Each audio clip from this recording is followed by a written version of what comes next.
Journaling is fun, but sometimes you just don't know where to start. You flip through the pages, you have all the supplies, but your brain says, not today. In today's class, I'll show you how I turned that creative block into inspiration using ChatGPT to help me brainstorm and design a beautiful coffee themed art journal spread.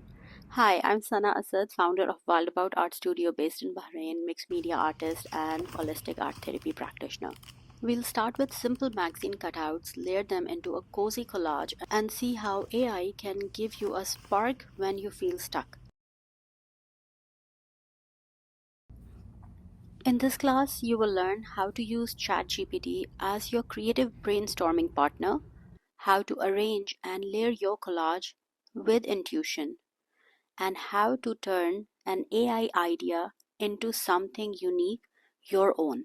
This is your space to unwind, play, and let your creative flow guide you. This process is not only fun, it's actually therapeutic for your brain. So grab your coffee, your scissors, and let's begin.